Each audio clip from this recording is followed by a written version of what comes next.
February 23, 1942. 24,000 feet above Rabaul, New Britain, Petty Officer First Class Saburo Sakai tightened his grip on the control column of his Mitsubishi A6M Zero as he watched the ungainly silver shapes emerge from the clouds below. 6 Boeing B-17 Flying Fortresses, their polished aluminum skin catching the tropical sun, lumbered toward Simpson Harbor in loose formation. The young ace of the Tainan Air Group had destroyed Chinese fighters with ease, shredded obsolete biplanes over Hankow, and sent British Brewster Buffaloes tumbling into the Java Sea. But these American bombers represented something entirely new in his experience. Something massive. Something that refused to die easily. If you're enjoying this deep dive into the story, hit the subscribe button and let us know in the comments from where in the world you are watching from today. Through his gun sight, Sakai studied the lead fortress as it maintained steady course toward the Fote harbor 2 miles below. 4 Wright Cyclone engines drove the 30-ton machine through thin air at altitudes where his Zero's performance began to suffer. The bomber's distinctive tail fins marked it as a B-17E model, the newest variant to reach the Pacific theater. Intelligence briefings at Rabaul had warned Japanese pilots about these aircraft. American heavy bombers with defensive armament unlike anything the Imperial Japanese Navy Air Service had encountered. Multiple machine guns of 50 caliber, each capable of firing 750 rounds per minute, guns that could reach out and touch a fighter at distances exceeding half a mile. What Sakai and his fellow pilots were about to discover would fundamentally alter Japanese tactical doctrine for bomber interception. The Americans had brought to the Pacific a weapon system built around a single revolutionary concept: sustained defensive fire. Not the handful of rifle-caliber weapons that armed Japanese bombers, not the single flexible gun positions found on most aircraft, but a comprehensive defensive suite designed to throw so much lead into the surrounding airspace that attacking fighters faced a mathematical probability of destruction simply by approaching within effective range. The 6 B-17 seconds belonged to the 19th Bombardment Group, veterans of the desperate defense of the Philippines who had escaped to Australia with their aircraft mere weeks earlier. Every one of these bombers carried scars from previous encounters: patched bullet holes, replaced engines, jury-rigged systems held together by crew chiefs working 18-hour days with inadequate parts and tools. But they flew, and on this February morning they had come to strike the Japanese naval base that threatened Allied supply lines across the South Pacific. Sakai signaled his wingmen and began his approach.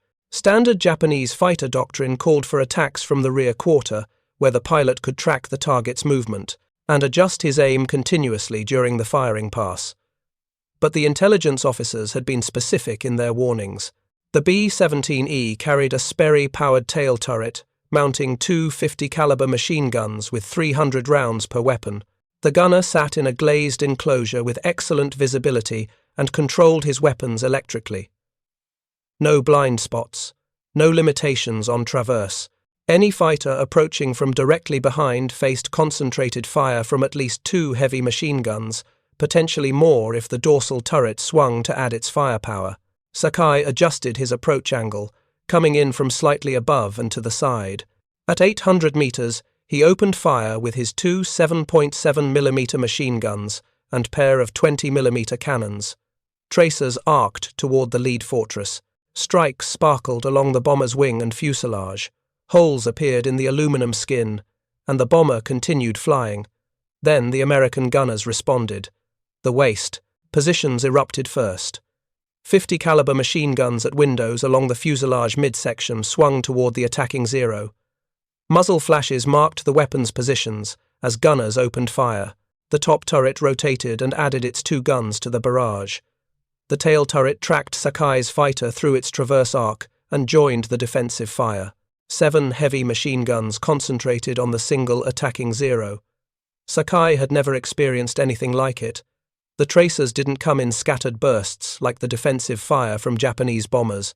They came in streams, continuous streams of fire that seemed to fill the air between his fighter and the fortress. Every 4th or 5th round was a tracer, creating visible paths through the sky. But for every visible tracer, 3 or 4 non-tracer rounds flew along the same trajectory, invisible until they struck something. The sheer volume of fire forced Sakai to break off his attack earlier than intended. He rolled his Zero, inverted and dove away, escaping the defensive envelope. Behind him, his wingmen pressed their attacks and encountered the same wall of lead. One Zero took hits in the engine cowling and began trailing smoke. Another had its rudder perforated by multiple strikes. The 6 B-17 seconds droned onward toward their target. Bomb bay doors opened. Bombs fell away toward the ships in Simpson Harbor below. The Americans had delivered their ordnance despite determined fighter opposition, and they had done so by creating zones of defensive fire that Japanese pilots could not penetrate without accepting catastrophic risk. What impressed Sakai most, as he climbed back to altitude, was not any single aspect of the B-17's defensive armament. It was the sustained nature of the fire. Japanese bombers carried limited ammunition for their defensive weapons, a few hundred rounds per gun at most, gun positions that could engage for perhaps 30 seconds of continuous fire before exhausting their ammunition or overheating their weapons. But these American bombers seemed to fire endlessly. Gunners who detected a threatening fighter opened up and kept firing throughout the entire attack run. 30 seconds, 45 seconds, a full minute of continuous defensive fire if a fighter pilot was foolish or brave enough to press an attack that long. Back at Rabaul airfield an hour later, Sakai and his squadron mates gathered for the debriefing. The intelligence officer listened carefully as pilots described their attacks, the volume of defensive fire, the effective range of the American .50 caliber weapons, the difficulty of achieving decisive hits on the fortress's rugged structure. One pilot had counted over 50 strikes on a single bomber without visible effect on its flight performance. The fortress had simply absorbed the damage and continued its mission. The intelligence officer made careful notes. This information would be compiled with reports from other units encountering B-17 seconds throughout the Southwest Pacific. A pattern was emerging that troubled Japanese tactical planners. American heavy bombers represented not just an increase in defensive firepower, but a fundamental shift in the arithmetic of aerial warfare. Japanese fighters excelled at dogfighting against Allied fighters whose performance they could match or exceed. But attacking bombers demanded different tactics, and attacking bombers that could sustain defensive fire for minutes at a time, while absorbing dozens of hits, created mathematical problems that no amount of pilot skill could fully solve. The Boeing B-17 Flying Fortress had arrived in the Pacific Theater through circumstances that reflected the chaos of war's opening months. On December 7, 1941, when Japanese carrier aircraft struck Pearl Harbor, 12 B-17 seconds of the 19th Bombardment Group were approaching Hawaii from California. Flying unarmed and low on fuel after their trans-Pacific flight, they landed at Hickam Field and Wheeler Field in the midst of the attack. Japanese Zero fighters strafed several on the ground. One B-17 landed wheels up with multiple battle damage, but most survived to fight another day. In the Philippines, 18 B-17 seconds were caught on the ground at Clark Field and destroyed during the first day of fighting. Only the 14th Bombardment Squadron, detached to Del Monte Field on Mindanao, escaped the initial devastation. These scattered survivors formed the nucleus of American heavy bomber operations in the Pacific. For the next 6 months, fewer than 20 operational B-17 seconds opposed Japanese expansion across thousands of miles of ocean and jungle. The bomber's genesis lay in 1935, when the United States Army Air Corps sought a multi-engine bomber capable of defending America's coastlines.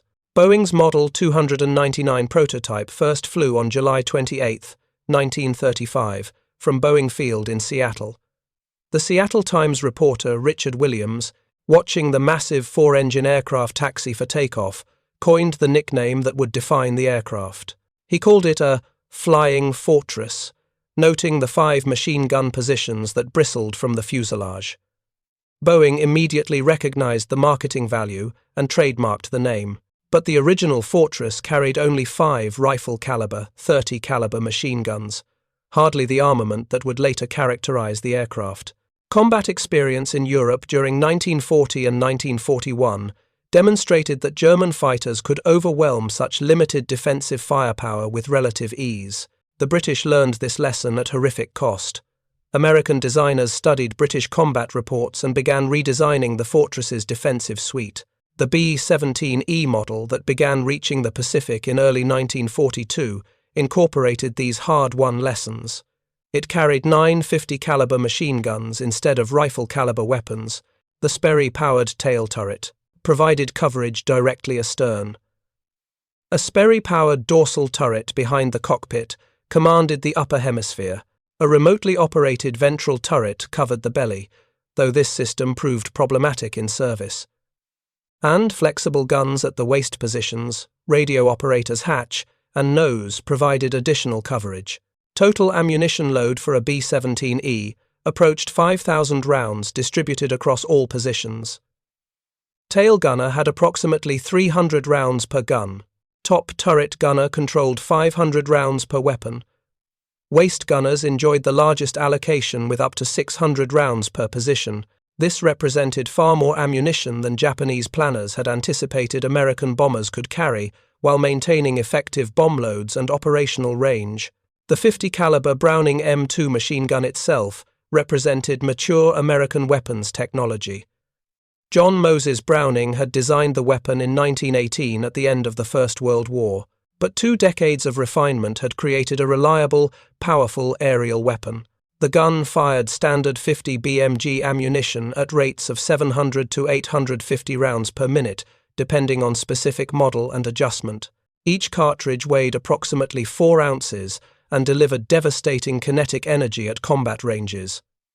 American ammunition technology incorporated lessons from European combat. Standard combat loads mixed armor-piercing incendiary rounds with tracer rounds and ball ammunition in carefully calculated ratios. Armor-piercing incendiary rounds used hardened cores to penetrate Japanese aircraft structure, then detonated incendiary compounds to ignite fuel and hydraulic systems. Tracer rounds provided aiming references for gunners, while simultaneously serving to intimidate attacking pilots. Every 4th or 5th round in typical loading schemes was a tracer, creating the visible streams of fire that so impressed Japanese pilots. The psychological impact of these tracers proved as significant as their physical effects. Human psychology responds powerfully to visible threats. A fighter pilot pressing an attack on a bomber could see the tracers arcing toward his aircraft. He could watch the streams of fire converging on his position. He could calculate instinctively that for every visible tracer, multiple invisible rounds followed the same trajectory. This visual feedback created powerful incentives to break off attacks earlier than purely rational calculation might suggest. Japanese fighter doctrine in early 1942 emphasized individual combat prowess and aggressive pursuit of decisive engagement. Zero pilots had dominated Chinese and early Allied opponents through superior maneuverability and pilot skill. But maneuverability meant little when approaching a bomber that could sustain defensive fire throughout an extended attack run. And pilot skill couldn't eliminate the statistical reality that sustained fire eventually scored hits on exposed targets. Saburo Sakai would encounter B-17 seconds multiple times during his tenure at Rabaul and Leh. On January 25, 1942, he and another pilot intercepted 8 B-17 seconds flying high over New Britain. Sakai approached from above, having learned from his earlier encounter that rear attacks exposed the Zero to concentrated defensive fire. His 20mm cannons scored multiple hits on one fortress. Smoke began trailing from damaged engines. The 2 Japanese pilots pressed their attack, firing repeatedly into the crippled bomber, but they couldn't shoot it down. The Fortress absorbed dozens of hits from 20mm cannon shells and continued flying. Its defensive gunners never stopped firing back. Sakai and his wingman exhausted their cannon ammunition attempting to destroy the bomber. They broke off the engagement with the Fortress still airborne, still maintaining formation, still capable of reaching its target or returning to base. This encounter crystallized the challenge facing Japanese fighter pilots. Their primary offensive weapons, 20mm cannons, carried only 60 rounds per gun in drum magazines on early Zero models. Later versions increased capacity to 100 rounds per gun using belt-fed systems, but 120 total rounds of cannon ammunition represented perhaps 15 to 20 seconds of firing time. Against targets as rugged as the B-17, pilots needed to achieve precise hits on vulnerable systems. Engines, cockpit, fuel tanks, oxygen systems. Random hits across the airframe accomplished little against American stressed skin construction and redundant systems. Meanwhile, B-17 gunners could sustain fire for minutes, not seconds. Minutes of continuous defensive fire if the tactical situation demanded. The mathematical asymmetry became obvious to experienced Japanese pilots. Attackers had seconds of offensive capability. Defenders had minutes of defensive capability. This fundamental imbalance meant that successful B-17 interceptions required either overwhelming numerical superiority, perfect tactical execution, or acceptance of severe fighter losses. The tactical solution Japanese pilots developed centered on attacking from angles that minimized exposure to defensive fire. Frontal attacks from 12 o'clock high offered the best approach corridor. Early B-17 models mounted only flexible 50 caliber guns in the nose, operated by the bombardier and navigator who had other primary duties. These weapons had limited traverse angles and required crew members to move guns physically between socket positions. A determined fighter pilot approaching from directly ahead faced perhaps 2 or 3 guns with restricted fields of fire. Warrant Officer Kiyomi Katsuki demonstrated the ultimate expression of this tactic over Rabaul when he deliberately rammed a B-17 with his Mitsubishi F-1M floatplane after exhausting his ammunition. Both aircraft crashed, but Katsuki and his observer survived by parachute.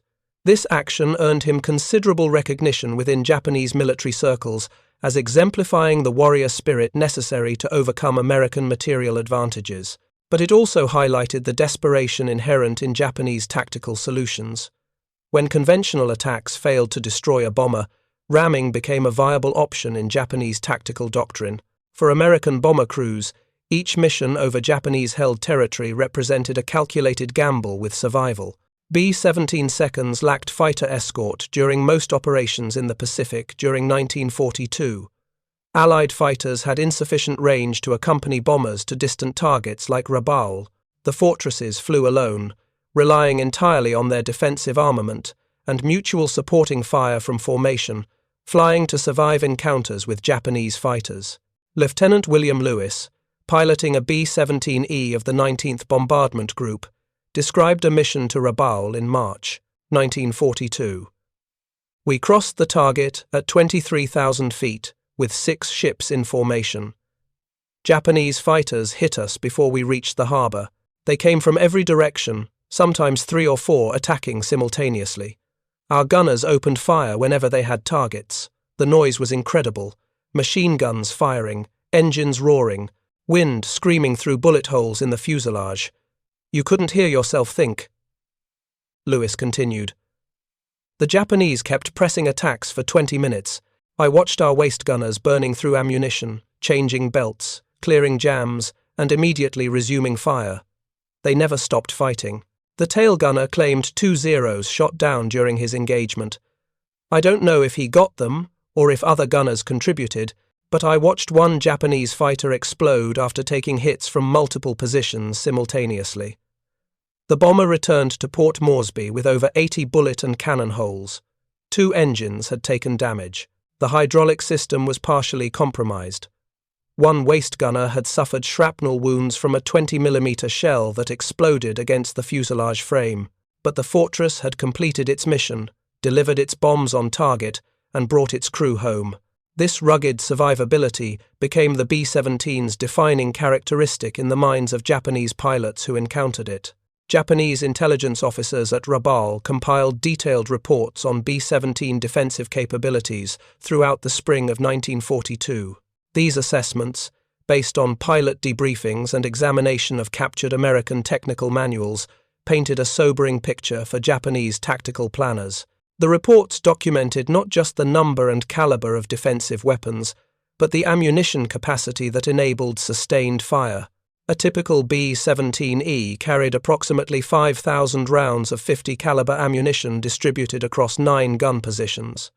The B-17F model, which began appearing in the Pacific in mid-1942, increased this to between 6,000 and 7,000 rounds, depending on specific mission requirements and squadron loading practices.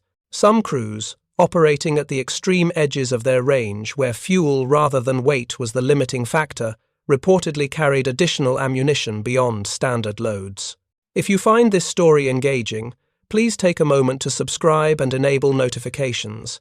It helps us continue producing in-depth content like this. To Japanese pilots, accustomed to fighters carrying 60 to 100 rounds of 20mm cannon ammunition, these numbers seemed almost incomprehensible. 5,000 rounds represented enough ammunition for sustained defensive fire, lasting many minutes under combat conditions.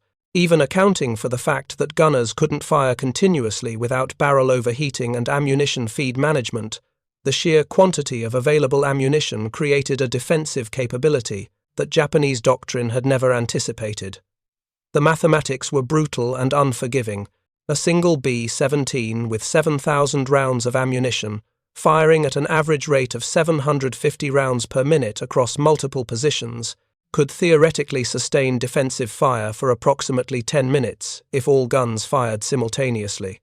In practice, gunners fired in bursts rather than continuous streams, managed their ammunition carefully, and coordinated their fire to avoid wasting rounds on targets outside effective range. This extended their combat endurance significantly. Japanese pilots began reporting that American bomber formations seemed to have unlimited ammunition, not because the ammunition was actually unlimited, but because the quantity available so vastly exceeded anything in Japanese experience that it might as well have been infinite from a tactical perspective. A Zero pilot pressing an attack had perhaps 15 seconds of cannon fire available. If he failed to destroy the bomber in that brief window, he faced defensive fire that could continue for minutes. The asymmetry was complete and devastating. Petty Officer Hiroyoshi Nishizawa, who would become Japan's leading ace with over 100 victories, encountered this reality during operations over New Guinea in April 1942. Flying with the elite Tainan Air Group alongside Sakai and Toshio Ota, Nishizawa led a section of 3 Zeros against a formation of 4 B-17 seconds returning from a raid on Leh Airfield. The Japanese fighters approached from high altitude, diving through 25,000 feet to attack from above and ahead. Nishizawa opened fire at 400 meters, closing rapidly on the lead fortress. His 20mm cannons hammered the bomber's nose and forward fuselage. Strikes sparkled across the plexiglass nose, glazing, and aluminum skin. The fortress shuddered under the impact but maintained course. Its defensive gunners immediately responded. The dorsal turret swung forward and opened fire. The waist guns engaged from their positions along the fuselage. Even the flexible nose guns, awkward and difficult to aim, sent tracers toward the attacking Zero. Nishizawa rolled away from the defensive fire at 100 meters, narrowly avoiding collision with the massive bomber. Behind him, Ota and the third pilot pressed their attacks and encountered the same wall of fire. Ota scored multiple hits on the bomber's No. 3 engine, which began trailing smoke. But the fortress continued flying on 3 engines, its defensive guns never ceasing fire. The 3 Japanese pilots regrouped and prepared for a second pass. They had expended perhaps 40% of their cannon ammunition in the first attack. By Japanese tactical doctrine, they had enough offensive capability for 1, maybe 2 more passes before exhausting their primary weapons. Meanwhile, the B-17 crews showed no signs of ammunition shortage. Gunners tracked the circling Zeros and fired warning bursts whenever the fighters approached within range. Nishizawa led the second attack from a different angle, approaching the bomber from 5 o'clock low to avoid the dorsal turret's field of fire. This exposed his Zero to the ball turret gunner, who tracked the Japanese fighter throughout its approach and opened fire at 600 meters. Nishizawa pressed through the defensive fire, closing to 200 meters before releasing a concentrated burst from his remaining cannon ammunition. Several shells struck the bomber's tail section and left horizontal stabilizer. Fragments of aluminum skin peeled away from the impact points. The fortress nosed down slightly, then recovered and continued flying. Ota attacked simultaneously from the opposite side, attempting to divide the defenders' attention. His cannon fire struck the bomber's left wing, puncturing fuel tanks and tearing control surface fabric. Aviation gasoline began streaming from damaged tank seams, creating a visible vapor trail behind the crippled fortress. But the B-17's self-sealing fuel tanks, a technology the Japanese had observed but never implemented as comprehensively on their own aircraft, limited the fuel loss. The Fortress could sustain significant tank damage without catastrophic fuel system failure. The third pilot's attack achieved the most dramatic results. His cannon shells penetrated the bomber's cockpit area, shattering instruments and wounding the co-pilot. The Fortress dropped out of formation, losing altitude as the pilot struggled with damaged controls. The three Japanese fighters had finally achieved what seemed like a decisive result. A bomber separated from the protective formation, damaged, losing altitude, apparently doomed. Nishizawa signaled his wingmen to prepare for the final attack that would finish the crippled bomber. But as the Zeros repositioned for their killing pass, they faced a problem that Japanese tactical doctrine had not adequately addressed. All three fighters had exhausted their cannon ammunition. They retained only their 7.7mm machine guns, weapons that had proven largely ineffective against B-17 structure in previous encounters. The rifle-caliber bullets could wound crew members, damage control surfaces, and puncture skin, but achieving a catastrophic kill against the Fortress's rugged construction required sustained fire that the Zeros' limited machine gun ammunition couldn't provide. Meanwhile, the crippled B-17's defensive guns remained fully operational. The ball turret tracked the circling Zeros. The waist gunners maintained their positions, ready to engage any fighter that approached within range. The tail turret, undamaged in the attacks, commanded clear fields of fire directly astern, and the bomber still had thousands of rounds of .50 caliber ammunition available for defense. Nishizawa made the tactical decision to break off the engagement. Three experienced fighter pilots, having scored multiple hits with cannon fire, could not finish a single damaged bomber because the defenders could sustain fire longer than the attackers could sustain their offensive capability. The Fortress continued its limping flight toward Port Moresby, eventually landing with extensive battle damage but no crew fatalities. American ground crews would repair the aircraft and return it to service within 2 weeks. This encounter exemplified the fundamental challenge facing Japanese fighter forces in the Pacific. Individual Japanese pilots possessed exceptional skill and aggressive fighting spirit. Their Zero fighters outperformed most Allied fighters in turning combat during 1942, but against heavy bombers designed around sustained defensive firepower, these advantages meant little. The bombers could absorb more damage than fighters could inflict with their limited ammunition, and the bombers could sustain defensive fire longer than attackers could sustain offensive pressure. Japanese tactical analysts understood the mathematics, but lacked solutions that didn't require unacceptable fighter losses. Frontal attacks minimized exposure time to defensive fire, but demanded extraordinary pilot skill and nerve. The combined closing speed of fighter and bomber approached 500 miles per hour when attacking head-on. Pilots had perhaps 2 seconds to aim, fire, and break away before collision became unavoidable. Missing the optimal firing window meant wasting precious ammunition. Hesitating during the breakaway meant death in a violent mid-air collision. Rear attacks allowed pilots to track their targets and adjust aim continuously, but exposed the Zero to concentrated fire from tail and dorsal turrets. Side attacks faced the waist guns and ball turret, weapons that could engage targets throughout extended approach corridors. Attacking from below meant facing the ball turret's complete spherical coverage. Every approach angle presented problems that skilled gunners exploited ruthlessly. The most successful Japanese tactic combined overwhelming numerical superiority with coordinated attacks from multiple directions simultaneously. If 8 or 10 Zeros attacked a single bomber at the same moment from different angles, the defensive gunners couldn't engage all threats simultaneously. Some fighters would penetrate the defensive fire and achieve killing hits. But this tactic required concentrating scarce fighter resources against individual bombers, leaving other formation members free to continue toward their targets. And it virtually guaranteed fighter losses to defensive fire, casualties that Japan's limited pilot training capacity could not easily replace. By mid-1942, American tactics evolved to maximize the B-17's defensive strengths.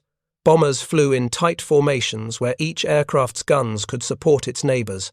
A standard 3-ship element placed bombers close enough that their defensive fields of fire overlapped. Attacking any bomber in the formation meant facing fire from all three aircraft simultaneously. 9 bombers in a squadron formation could bring dozens of heavy machine guns to bear on any fighter approaching within effective range. Staff Sergeant Robert Altman, a waist gunner with the 19th Bombardment Group, described the defensive coordination during a mission to Rabaul in May 1942. "We flew number 3 position in the lead element. When Japanese fighters approached, our squadron commander called out attack warnings over the interphone. The moment I saw a Zero lining up for an attack run, I opened fire. So did every other gunner who had a clear shot. We didn't wait for the fighter to reach point-blank range. We started firing at 600 yards and kept firing until he broke off or went down." Altman continued. "The Japanese seemed surprised by how much ammunition we carried. During one engagement that lasted maybe 20 minutes, I fired over 400 rounds. I never felt like I was running low on ammunition. The boxes kept feeding, the gun kept firing, and the Zeros kept breaking off their attacks. By the end of that mission, we'd expended maybe 60% of our total ammunition load, but we still had thousands of rounds available if the engagement had continued." This abundance of ammunition created psychological effects that Japanese intelligence reports struggled to quantify. American gunners fought with the confidence that came from knowing they could sustain fire throughout extended engagements. They didn't need to conserve ammunition carefully or hold fire until targets reached optimal range. They could open fire early to force attacking fighters to maneuver defensively, fire throughout the entire attack run to maximize hit probability, and continue firing even after fighters broke off to discourage immediate follow-up attacks. Japanese pilots, meanwhile, fought under the constant pressure of limited offensive capability. Every burst of cannon fire represented an irreplaceable expenditure of finite resources. Missing a shot meant wasting ammunition that couldn't be replaced until returning to base. Achieving hits without destroying the target meant depleting ammunition without corresponding tactical success. The psychological burden of this limitation affected pilot decision-making in ways that were difficult to measure but impossible to ignore. Lieutenant Commander Tadashi Nakajima, commanding officer of the Tainan Air Group, analyzed combat reports from his pilots and reached conclusions that troubled Japanese Naval Aviation Command. In a report dated June 15, 1942, Nakajima wrote, "American heavy bombers represent a significant challenge to our fighter operations. Their defensive firepower exceeds our offensive capability in sustained engagements. Successful interceptions require numerical superiority of at least 3 fighters per bomber, coordinated attacks from multiple directions, and acceptance of fighter casualties that may approach 20% of attacking force." The report continued, "Most concerning is the psychological impact on our pilots. Experienced aviators report reluctance to press attacks to decisive range when facing such heavy defensive fire. This reluctance, while understandable given the circumstances, reduces our effective hit probability and allows damaged bombers to escape that should otherwise be destroyed. We require either improved offensive armament for our fighters or development of specialized bomber-destroyer aircraft with heavier weapons and better protection." Nakajima's recommendations would eventually lead to development of aircraft like the Nakajima Ki-44 Shoki and Kawasaki Ki-45 Toryu, fighters designed specifically for bomber interception with heavier cannon armament, but in mid-1942, such aircraft remained future developments. Operational units had to make do with existing equipment, against an opponent whose industrial capacity was just beginning to demonstrate its full potential. The production statistics told a story that Japanese planners found increasingly troubling. Boeing's Seattle factory alone could produce 1 B-17 every 3 days by mid-1942. Douglas Aircraft's Long Beach plant added additional production capacity. Lockheed's Vega subsidiary contributed more airframes from Burbank. American industry was ramping up to sustained production rates that would eventually exceed 12,000 B-17 seconds by war's end.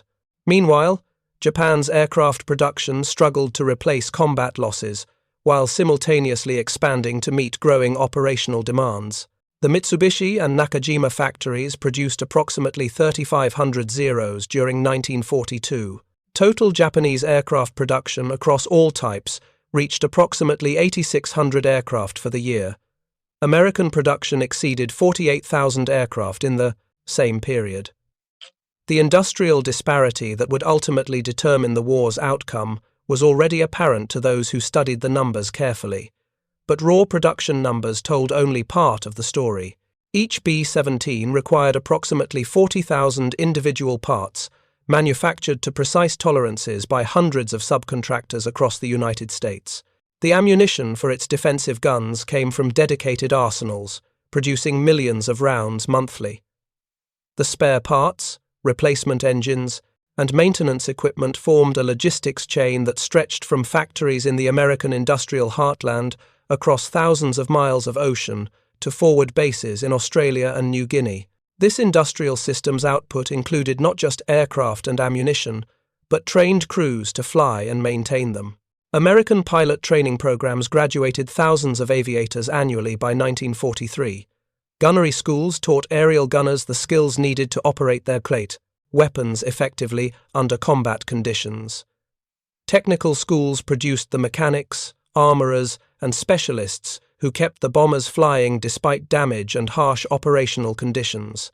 The ammunition that so impressed Japanese pilots represented just one component of this comprehensive system. Each 50 caliber round began as raw materials brass, copper, lead, and specialized propellants processed through multiple manufacturing stages. Cases were drawn from brass sheet and precisely formed to specification.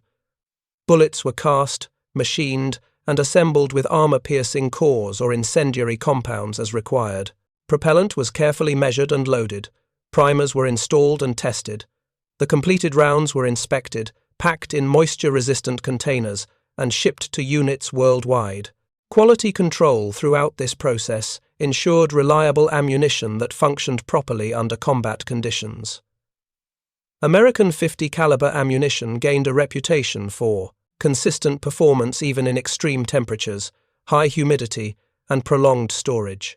Japanese intelligence reports noted that captured American ammunition samples showed sophisticated metallurgy and careful manufacturing that explained the weapon's reliability and effectiveness. The psychological impact of this industrial capability extended beyond individual combat engagements. Japanese pilots understood intellectually that they faced an opponent whose material resources vastly exceeded their own. Each encounter with American bombers that seemed to carry unlimited ammunition reinforced this understanding at a visceral level. The realization that the enemy could produce and deliver such quantities of war material while simultaneously fighting in multiple theaters created a sense of inevitable long-term disadvantage that affected morale even among elite units. Saburo Sakai reflected on this reality in his post-war memoir Samurai. He wrote, "We knew after the first year of Plunce T, fighting that America's industrial capacity exceeded our own. But understanding this intellectually and experiencing it in combat were different things. When you pressed an attack on an American bomber and its gunners kept firing, kept throwing streams of tracers at your aircraft, never seeming to run out of ammunition or lose their aggressive spirit, you understood that you faced an enemy who could sustain the fight longer than you could. That understanding stayed with you." By September 1942, the peak month for B-17 operations in the Pacific, 168 Flying Fortresses operated from Australian bases against Japanese targets throughout New Guinea, the Bismarck Archipelago, and the Solomon Islands. These aircraft flew missions almost daily when weather permitted, striking Japanese airfields, shipping, and installations in a sustained campaign that forced the Japanese to divert air defense resources from offensive operations. But even as B-17 operations reached their peak in the Southwest Pacific, American strategic planners were already making decisions that would reshape Pacific air operations. General Henry "Hap" Arnold, commanding general of the United States Army Air Forces, determined that the B-17's shorter range and smaller bomb load compared to the consolidated B-24 Liberator made it less suitable for Pacific operations. The vast distances of the Pacific theater favored the longer-ranged Liberator. Additionally, B-17 production was desperately needed to support the build-up of the 8th Air Force in England for the strategic bombing campaign against Germany. European operations would consume the bulk of B-17 production throughout 1943 and 1944. Pacific Air Forces would receive B-24s instead, along with medium bombers like the B-25 Mitchell for shorter-range tactical missions. By mid-1943, most B-17s had been withdrawn from regular squadron service in the Pacific. The 43rd Bombardment Group transitioned to B-24s in August 1943. The 19th Bombardment Group had rotated back to the United States in late 1942, leaving its aircraft behind for other units.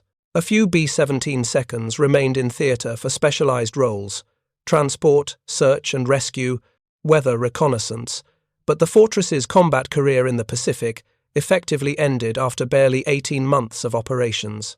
Japanese pilots who had faced B-17s and survived to encounter B-24s later in the war found the Liberator no less challenging. The B-24 carried similar defensive armament and ammunition loads. Its higher speed at medium altitudes made interception more difficult. And American tactical doctrine continued evolving toward tighter formations and better coordination of defensive fire. The lessons learned from B-17 encounters influenced Japanese fighter development throughout the remainder of the war. Later, Zero variants incorporated heavier armament, including 13mm machine guns and belt-fed 20mm cannons with increased ammunition capacity. Specialized interceptor aircraft like the Nakajima J-1N Gecko night fighter carried multiple cannons positioned to attack bombers from below, where defensive firepower was concentrated in a single ball turret rather than spread across multiple positions. But these developments came too late and in insufficient quantities to change the strategic situation. American industrial production continued accelerating throughout 1943 and 1944. For every Japanese fighter produced, American factories built 5 or 6 aircraft. For every round of ammunition Japanese arsenals manufactured, American facilities produced 10 or 20. The material imbalance that B-17 defensive firepower symbolized in miniature existed across every category of military production. The crews who flew those early B-17 missions against Rabaul, Leh, and other Japanese strongholds paid a heavy price for their service. Of the approximately 170 B-17s that operated in the Pacific Theater, nearly 40 were lost to enemy action or operational accidents. Crew casualties ran high during the desperate months of early 1942 when Allied forces fought delaying actions against Japanese expansion. But these crews and their aircraft bought time for American industry to mobilize fully. They demonstrated that heavy bombers could operate against determined opposition despite lacking fighter escort. They proved that defensive firepower, properly designed and employed, could enable bombers to survive encounters with superior enemy fighters. And they established the tactical doctrines that would guide American strategic bombing operations throughout the remainder of the war. Staff Sergeant Thomas Vaughan, a ball turret gunner who completed 25 missions in B-17s during 1942 and early 1943, summarized the experience in a post-war interview. "We knew the Japanese respected our firepower. You could see it in how they approached their attacks. They'd come in fast, fire a quick burst, and break away before we could concentrate our fire on them. They didn't press attacks the way German fighters did in Europe later in the war. They were cautious. Maybe they thought we had more ammunition than we actually did. Maybe they'd encountered other bombers that had fired until they ran dry, and they assumed all American bombers carried similar loads." Vaughan continued. "The truth is, we did carry a lot of ammunition, more than we usually needed for any single mission. I only ran completely out of ammunition once during my entire tour. Most missions, I'd fire maybe 300 to 500 rounds total. That left me with another 300 or more in reserve. So when Japanese pilots reported that American bombers seemed to have unlimited ammunition, they weren't entirely wrong. From their perspective, seeing our tracers streaming toward them throughout extended engagements, it must have seemed like we could fire forever. The final B-17 mission, against a Japanese target in the Southwest Pacific occurred on August 11, 1943, when 6 B-17Fs of the 43rd Bombardment Group struck shipping in Simpson Harbor, Rabaul. The bombers encountered heavy anti-aircraft fire, but no Japanese fighters. They delivered their bombs, damaging 2 merchant vessels, and returned to base without losses.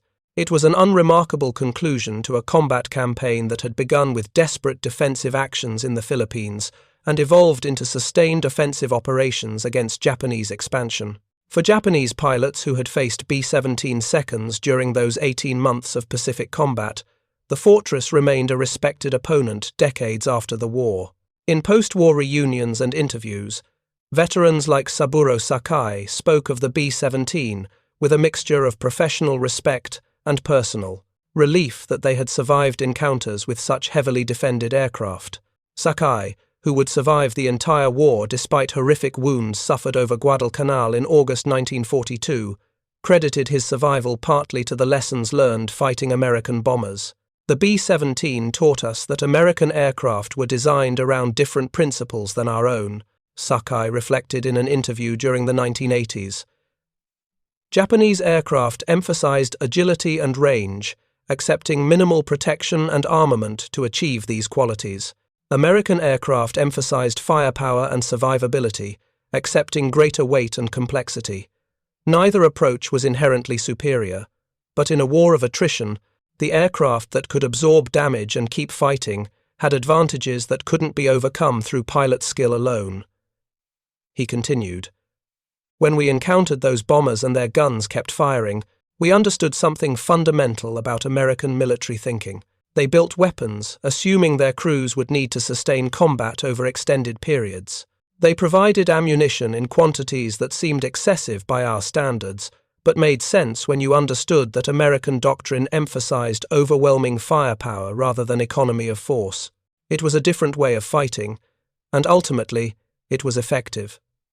The legacy of B-17 operations in the Pacific extended far beyond the relatively modest number of aircraft involved. These operations demonstrated principles that would guide American strategic bombing throughout the war.